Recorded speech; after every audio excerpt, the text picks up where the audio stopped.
We're live. We're live. Will Leach.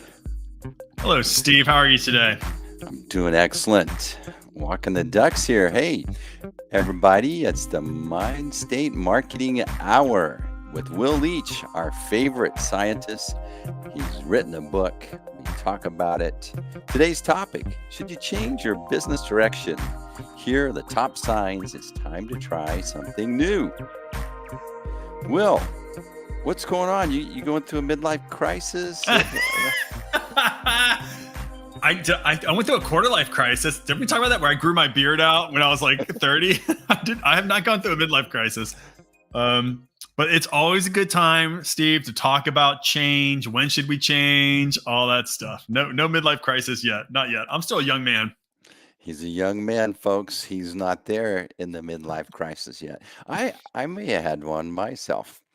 But this is the Mind State Marketing Hour, where we learn how to use science to connect with your clients from our favorite scientist, Will Leach.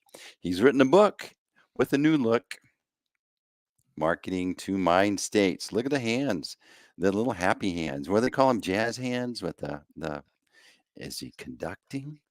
Yep, he's a magician. He's a conductor. Either way.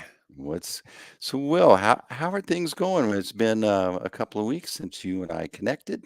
It has. Things are okay here. We've had a turn of great weather here in Dallas. I'm not sure about you, but we were real hot about 2 weeks ago in the hundreds, or at least 100, I think.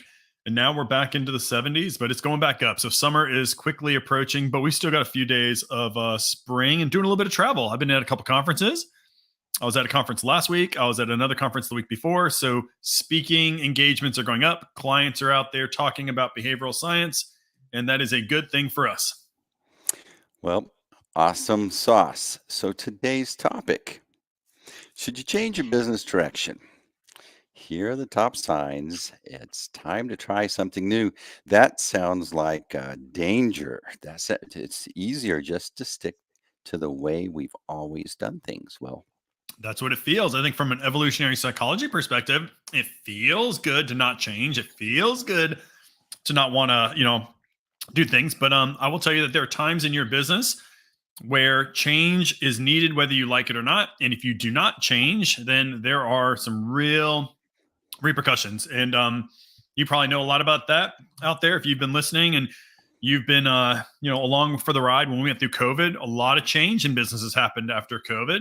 And if you didn't change and you're successful, you're one of the few lucky ones, because most companies that didn't change are no longer with us. So there are certain times you have to change, Steve, even if you don't like it. Get out of your cheese. What is it? Who Moved My Cheese? You ever read that book? Who's Moved My Cheese? Yeah, we had to do that.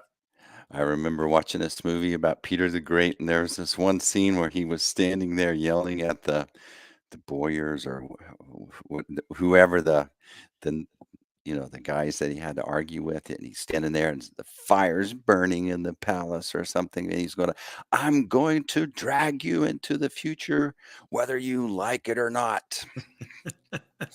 That's hopefully the way it's not that, but yes, geez. That's the way it's that level of change felt. Yeah. That's the way it's felt in the past couple of years. It's like you're being dragged into the future, you're being swept along for sure, whether you like it or not. It is. And I was being very honest, where biologically, and I think, just as a species, we don't like change because there's safety in things that are, that feel trusted and the same. Because when you change, there comes an opportunity to fail. So we don't like change. There's lots of great consultants out there who focus on change management, billions of dollars, I'm sure, have put on it. And like I said, that book, Who Moved My Cheese, is one of the simplest books to read, but it's used in corporations all over the world. Why? Because so many people fear change. But sometimes you're going to need to do pivots. You're going to need to do a pivot on your business. But sometimes you don't know when. What's kind of a temporary thing or something that you should really change, a factor out there that's making you change. And so I came up with 4 things that I've learned myself on when I think it's time to make a change. At least this is when I made changes in my business. So when we have these topics that you pick for these conversations, Will, there's a backstory to it. Mhm. I guess this is something maybe you've been wrestling with. You wanna confess? You wanna share? Yeah, You wanna jeez. be vulnerable? I know. You know what? I will talk about. Well, there is. We are going through change right now in our business right now. I'll talk a little bit about that in my fourth point. But yeah, we're always evolving. But there's some new things that are happening because of changes in the marketplace, changes in technology, where there's big opportunities. And because of that, with some other factors that are happening to me, maybe personally, it's like, you know what? Maybe this is a time to take us a pivot, a new direction. So we will talk about that in our. So stay tuned in our fourth bullet point here. We're going to talk a little bit about what's happening with my business and why I think it is time for a slight pivot. All right. So we're always adapting, but sometimes you need to like not just make a little adjustment. You need to just kind of break things down and rebuild them up. Yep, that's right. I think that we're constantly adjusting. I think if you're in business, if you're a brand out there, if you have your own business, you're always constantly adjusting to feedback. You read a book, you learn about it. There's all sorts of adjustments. What I mean here, there's sometimes complete pivots that are needed. And if you're lucky not enough to not have to ever have pivoted, good for you. But most companies, have to make these pretty dramatic pivots based upon maybe personal circumstances or financial circumstances or whatever. And so what I want to talk about today are those big pivots, not the small little minute changes that you can make, these small changes, but something where you're really thinking about the business totally differently and you're going to invest in that, or you're going to pull back investment in something that's maybe not working. When I'm thinking about the pivots that I've made in my past, it's like Yeah. first I have to go through this evaluation or this audit process to where am I giving up? Have I stuck to this enough?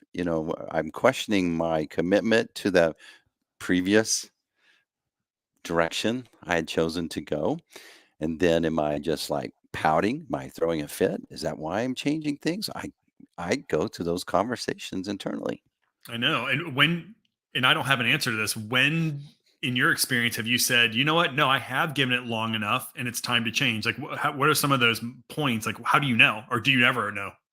Well, I so when this COVID thing happened, everybody was putting on the brakes and like just going, "What's happening?" So they pulled back. That meant business pulled back on me. People that were getting ready to make a commitment waved it off, and so then it was a matter of, oh, I need to survive for a bit. Then after kind of survived, then it was like, all right, time to get back to the way we were, and worked hard on getting back. And then one day the light bulb went on. It's like, hey, you're working to get back to the way it was, but have you noticed we're not going back to the way it was, right? And Yeah. then it was like, oh my gosh, now I need to pivot. But where? Mhm. That's where I was convinced is like I really worked hard. Yeah. It's not like I didn't know what I was doing. It worked in the past. Mhm. I hadn't changed. It's like all of a sudden I was just stupid. Mhm. No. Yeah. So then why was it not getting back? And that's when I realized, no matter how hard I was trying, my customers had changed. The market had changed. Mhm. Expectations had changed. I Yeah. That's what I needed was to asking. When change. was that? When was that time? Do you remember? Like, was it, when the point is like, wait a minute, I'm back to normal. I'm back to where I was, but maybe this is it's no longer going to work. Do you remember Yeah, that moment? well, it was about probably a year. I really worked hard to. Yeah. It's like it took us. You do self-evaluation. What did am I doing something wrong? What Mhm. do I need to tighten up? What do I need to improve? Work on those. Sell it to the team. Keep being um, diligent. Right. Mhm. Reach out to folks. Let's do some free work if we have to. Right. Yep. And then it was like after a little bit, what's wrong here? Mhm. And then that's when I knew I needed to really like get my radar on and figure out where I'm going next. Yep. That sounds like my very first bullet point then, that I have. Oh yeah. But that's what happened to me. I'm going to tell my COVID story as well. Right. All right. So you're not making enough money. Point You're one. not making enough money. Yeah, that is point blank a thing. I know it sounds so trivial, like of course, but it's actually a big deal. Like if you are not making enough money, you need to pivot. It may not be small tweaks, and that's my COVID story as well, right, Steve? You know this. Hmm. We were kind of starting to rock and roll with our relationship, and all of a sudden, in basically a matter of 3 days, we were going to have the very best year projected ever. That economy in 2020 was roaring. We had just landed a major retailer who was going to do hundreds of thousands of dollars worth of research. And I was going to speak. I had already set up 3 major conferences to speak at. You know, my business is all about speaking, getting on stage. A big part of my marketing is getting on stage and speaking. And within a 3-day window, it all went away. Those contracts were canceled. The speaking gigs were canceled. And so all of a sudden, I went from potential lots of revenue and actually revenues coming in to where I saw nothing in a pipeline very very quickly. So I think I talked about this to you. I drank for a day. I like I went in the fetal position. But then after that, I was like, hey, I got employees. I got to do something different. And so what we were doing was we had to move from away from in-person research in people's homes, in people's stores. That's where we did a lot of our research, almost all of our research, and in-person events where I'm speaking, I'm shaking hands with all these customers and clients, things like that, to virtual events. So what I was doing as any kind of webinar I could, any kind of I'm shifting my speeches and my talks into my own webinars. You helped me out with that actually, Steve. And then going into an online platform, even though it wasn't ideal for what we did, we had to make that transition. And I was smart enough, like you said, I was smart enough to say, because I was on the client side for many, many years. I was on the brand side of things. And I said, once an organization moves to a new methodology, generally they don't go back. They just don't. We're always looking for new innovation, new types of things. And so I was thinking to myself, I'm going to a whole bunch of different conferences without getting on a flight. And I'm not having to go to a hotel room. And I'm getting research back, or I'm giving research that's pretty darn good. Is it exactly as good as what I could do in person? No. Was it really good enough? I started thinking to myself, it's pretty darn good. And I put my kind of client hat on. I said, wait a minute. Once the CFO of these companies starts seeing that, wow, my employees can go to conferences without getting on a flight and getting on a hotel, that saves us a lot of money.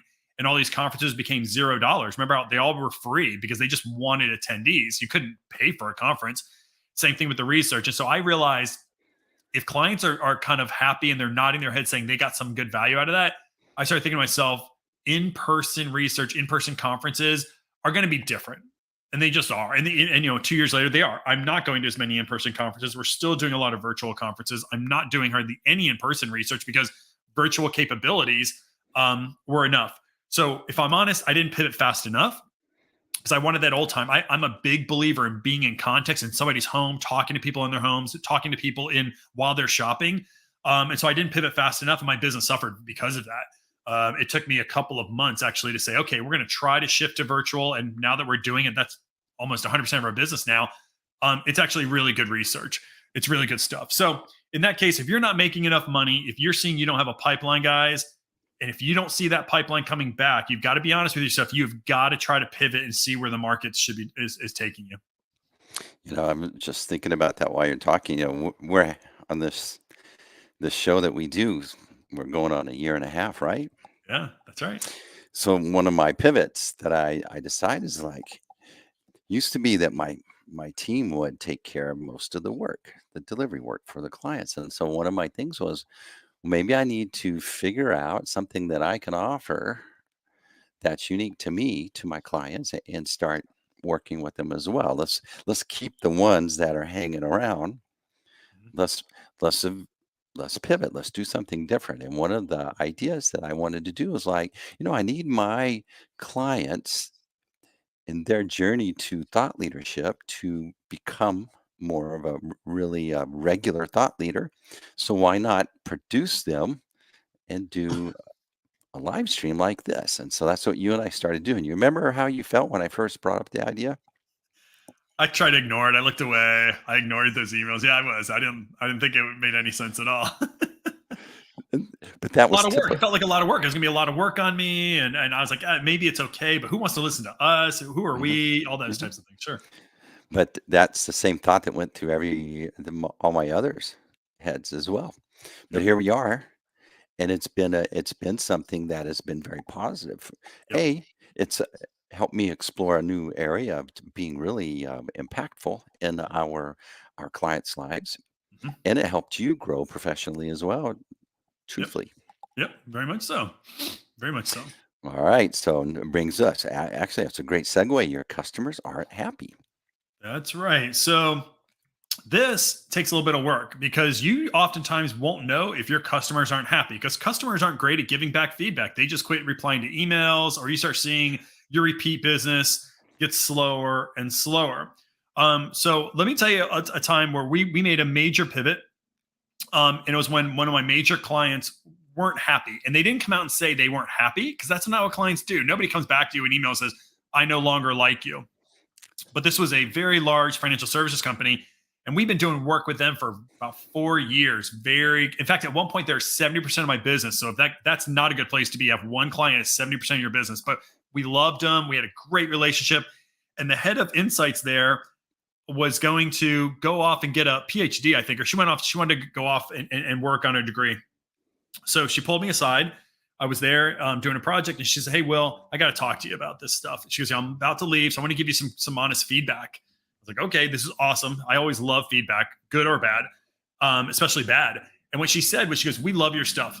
We love the insights. We love your teams, but we cannot wait 6 to 8 weeks for research anymore. We don't have those types of luxuries in corporate world. So one of my research projects oftentimes would take 4, 6, maybe 8 weeks to do because we're in people's homes, we're in people's work, we're in their environments, we have to recruit these things, etc." So she told me was we need to be able to do a project now within 5 days. And the first thing you do is like, well, then we're not right. We're not right for you. Like, oh, we're not right for you. But that's not who we are. So you could push back on that. But what I did was I took that and I said, if they're feeling this way, how many of my other clients are feeling the exact same way? But they just haven't given me the gift of feedback. So what we did was we went, this was probably, this wasn't too long, it was a couple of years ago, but we went and I said, okay, so what I currently do right now is I use my brain, my noggin, to look at what people say to identify these mind states. And then with these mind states, I can go tell, my clients how to better market to them, through their subconscious. And we do that through me looking at thousands and thousands of sentences, right? And I just read Mm. what they say, and I look for words and patterns in words, and that's how I do it. Well, very quickly, I had a friend of mine say, "Well, if you can do that, why can't technology do that?" And this person introduced me to artificial intelligence, and so what we did was I created a methodology very, very quickly, in fact, to take all these transcripts, hours of people's conversations, and run them through a model to where it could look for these patterns. The same thing I was doing, where if I did 20 hours worth of research or 20 hours worth of interviews, that meant I had another 20 hours to read 20 hours worth of transcripts. Now it could take those 20 hours and it could process that information in about 5 seconds, 4 seconds. Was it as good as me? Actually, surprisingly, it was pretty good, Steve. And like technology, it was pretty darn good. Like, in fact, some of the stuff that I saw was like, I don't think I would have said that. But when I looked at it, I'm like, actually, the model did a really good job. My point being is, I had to pivot to an artificial intelligence methodology because my biggest, happiest customer was telling me it's time to change. Mhm. And because of that, that technology has taken off into my research world, and it provides me a tool to give people when they don't have 4 weeks, they don't have 6 weeks. Sometimes we still do those 6 to 8 week projects when we really need some really unique things. But artificial intelligence allowed me to keep my customer happy. And so that's a great example for me, anyways, of me pivoting away from my current methodology, which was in person and kind of in people's homes, um, to using digital platforms to collect people's stories and then running them through an artificial intelligence model to identify the mind state, and out came a report. Yeah, I was just relating with your thing there. Uh, with ours, we would bring them on and go through this methodology to really dial in their messaging via the story brand framework, right? And Yep. then several months later, be able to implement that and begin campaigns. And it's a long game. But, one of the insights that we've recognized is that we need to quickly implement some technology and get the calendar busy for these folks, right? Mm. And so that's one of the things that we've had to pivot as a team. From this, we've always done this methodology first. It's a fundamental, it's a core part of our culture. But in the meantime, we need some technology quickly keeping our client busy and happy while Yeah. we're getting to work out these other aspects. So, yeah, relating there. How did you realize that? Did you have like a major client like I had that came and told you, or was it just intuition? Well, yes, there was a common pattern in pre-engagement questions, and then later kind of feedback on exits, or maybe 6 months into noticing that needing to make sure we recalibrate, resell, reset proper expectations, Yeah. and we're being honest, we're being upfront about this is a long game, but the client was still like going, I understand long game, but I need some wins now, Yeah. and and then recognizing we needed to do something. I seeing confirmations in other disconnected domains Mhm. was a confirmation for me, and then like, all right, what's the technology that we need to implement, and then design a team, train a team, and implement it immediately. Yeah. And so that's a big change. Mhm. Very much so. Very much so. Yep. Your customers aren't happy. You're not going to make the revenue. So that's, it all kind of ties together, doesn't it? To Hmm. where again, it's time to pivot. Okay, so if you're listening to this or you're watching, if you're relating, give us some thumbs up there or maybe some comments. But do you feel you're not passionate about your business anymore? This is one. I remember working, I was working for clients, Yeah. no, working for an employer. And one of the things I never wanted to have was like this dread of going to work that day, right? Mhm. But then when you have those feelings, you feel conflicted. Why? What's wrong with me? And then when you start your own business, all right, now I'm passionate, but then if you have waves of like exhaustion, Mhm. okay, or am I not being honest? Am I like dreading the next appointment? What's wrong with me? What's going on? I think you took it exactly where I thought or I was hoping you would. It is life is hard. Life is long. Life has a lot of dynamics. We have friendships. We have a work role. We're fathers. We're mothers. We're sons and daughters. And so the older I get, the more I realize that passion and you wanting to get up and work hard for yourself, for your kids, for your business, for your clients is an important aspect to happiness. If you're fulfilled by accomplishing great things on behalf of others, you're going to be happier. And if you're not doing great things for others, if you are dreading going into work, if you're dreading going to the office, that could be a signal that maybe you're losing your passion. And if you're losing your passion in your business, in a world where there's just so many businesses that are out there, that if you're not passionate about your business, then it's likely going to implode on you anyways. It just is. Now, I don't mean that you have to smile and get up out of bed singing a dance every day because that's not real life. But I always often get asked, what do you think is the best, quality that makes your business, successful? And almost all the time, I say it's my passion. Like I may not understand something, but I'm passionate enough about questions that I'll go figure it out. And so here's an example of when I pivoted. So when I first started Trigger Point, I'm going to say about 2 years in, I noticed that my customers wanted me to do the design work after we did a piece of research. So I would go do a piece of research. I would then create a blueprint on how to develop better marketing. And then I was being asked, hey, can you show us what that looks like? In fact, what happened was one of our biggest clients actually said that their in house creative team was too busy. And did we have the creative team to do the work? Because I called myself Trigger Point a behavioral research agency. You know Mm, why I use the word agency, Steve? mm-mm. It's because I thought consultant sounded too pretentious. So I called myself an agency. My client thought that meant I was an ad agency. And so when she said, could I do it? We were young in our business. We're only 2 years in. I said, of course we can. It's a big client. Of course we can do that. And then I went out and I found some freelance art director, freelance copywriter, and we did it. It was really exciting. In fact, it was really, really exciting to do this work. And it was well. They used our work. I mean, we actually had direct mail kits that we designed get sent out to millions of potential customers, which is really cool. And then we started offering that same service, agency service, to many more clients. And after about a year, I noticed that I didn't like that world, the agency world.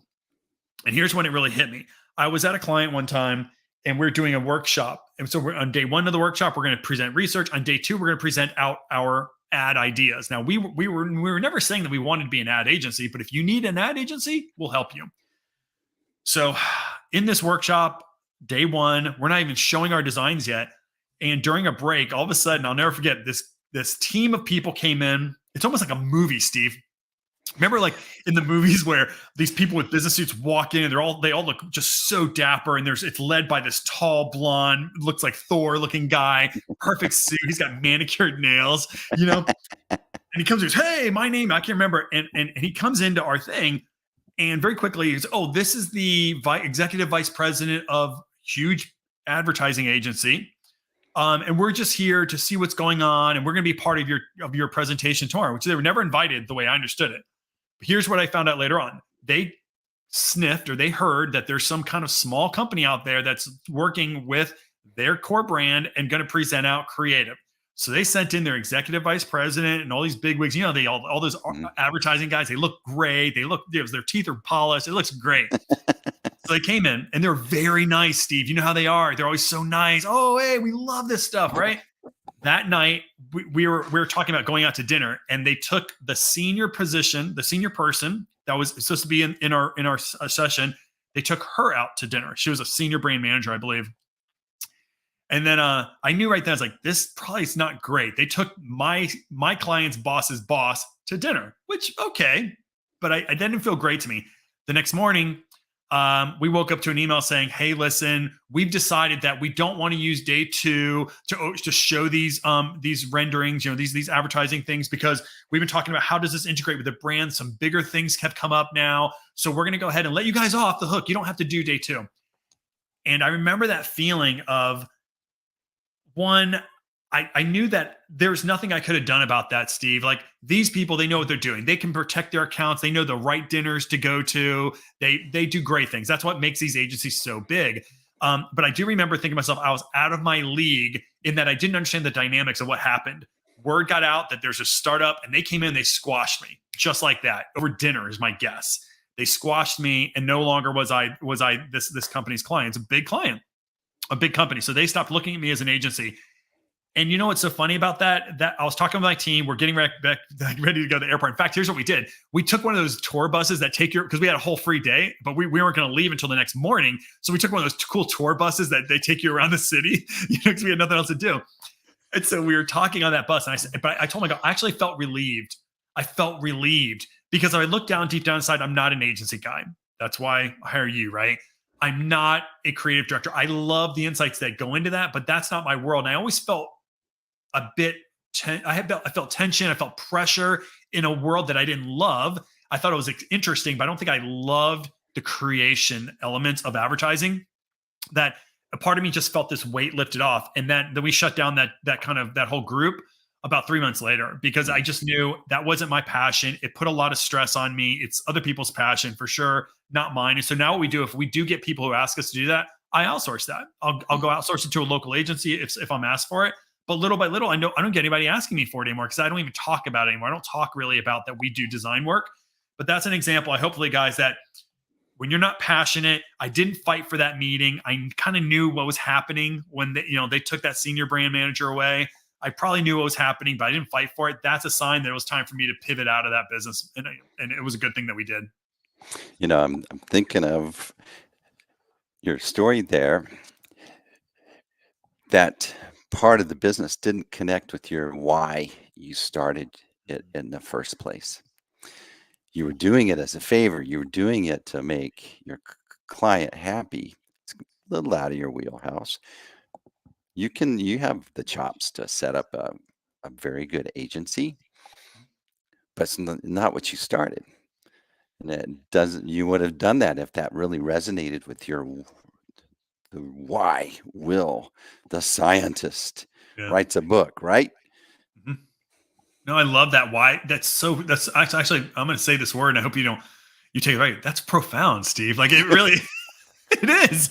You were profound. I think that's a great point. Like I don't know if we ever talked about this, but as an entrepreneur, you're running your own business, you're running a brand, you got to know your why.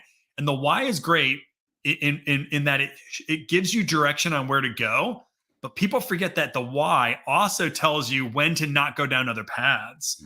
Mhm. When I first started my company, one of the biggest points of advice I got was the hardest thing to do is not, finding clients or finding projects. The hardest thing to do when you first start is not taking projects. Projects make no sense for you to do, but you're so scared you need money. And I remember Mhm. thinking back when that person said that, but he was absolutely right. And by year 2, I was like, wow, you get so many opportunities for different things. People want to work with you and they want to partner with you and everything else.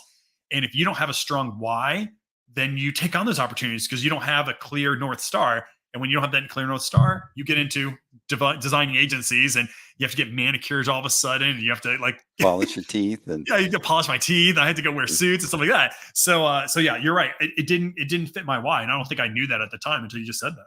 yeah, that's when we lose our passion about something. Passion, as I think it's really misunderstood. Follow your passion and you'll be successful. Well, I think you gotta resonate with your why, but your why doesn't become obvious until you go and march through the muddy forest a little bit. Mhm. Because in that march, you're gonna experience failure. Oh yeah. But the thing becomes fulfilling is that you overcome some aspect of a challenge. And why did I persevere through it when I could have Could given have up? given up. And it was because there was this why that kept feeding your energy to overcome this thing that just wasn't easy. That's a great. That's yeah, I'm sure you. That's a great with the book, right? There's a great example. You and both and I are both writers, right? Hey, Hmm. Michael. And there were many times we could have quit because both. I'm sure that your publisher told you the same thing it told me, right? Was that chances are you're not going to make a lot of money on this book. Like they're honest. They're like you're not going Hmm. to become the next you know I don't know, some of these crazy authors, Stephen Yeah, King or something. That's the one they used on me. yeah. So there's a lot of times you could have turned around and said no, but there's something passionate about you that Hmm. you wanted to get your message out, and it made you overcome barrier hurdles and waking up at 7 a.m. to type until 10 or whatever those things were you were doing. You're right. It was that why, that internal why. Yeah, it's helpful. I like Michael's comment here. Or why are our values, and it can be a helpful GPS. GPS Mhm. is a great way to think about it. Yeah, you think about, well, Steve, you're going to write this book, and you're going to be naked in front of everybody, and people are going to, either they're going to have feedback on your book. Why Mhm. are you risking hearing people comment and about Yeah.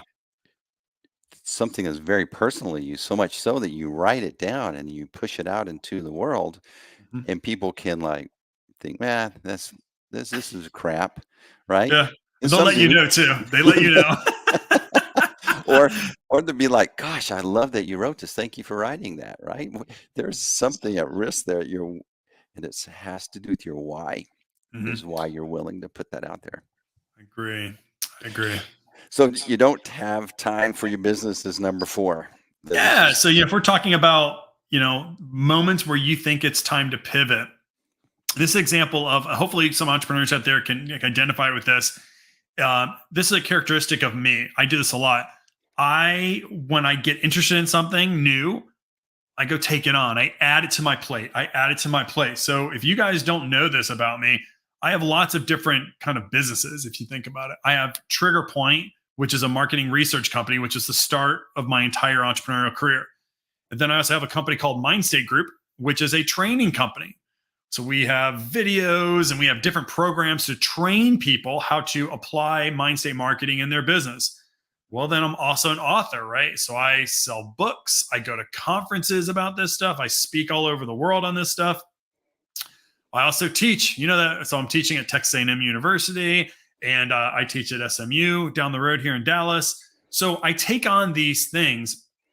And then the latest one that I'm getting into, and we talked a little bit about it, was this idea of wrapping technology around the mind state model to make mind states more kind of accessible for researchers as well as content creators.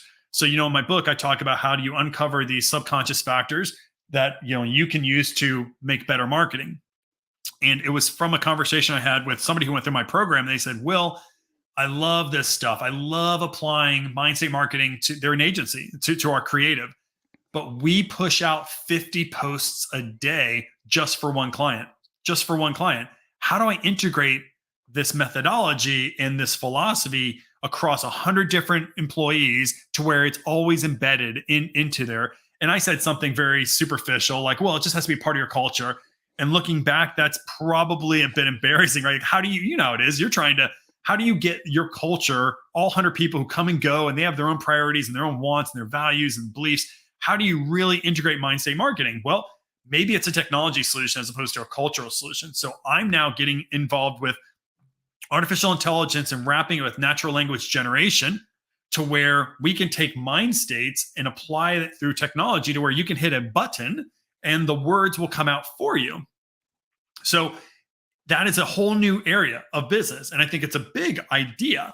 But as we go back to, you don't have time for your business. So as you bring on new things, and this happens to me a lot, you lose focus. You just lose focus on other businesses. So I've got 5 legitimate businesses that are happening in one way or another. And by bringing on this 5th one, I know I'm going to have to make decisions on what other parts of the business should I at least de-emphasize, not invest in.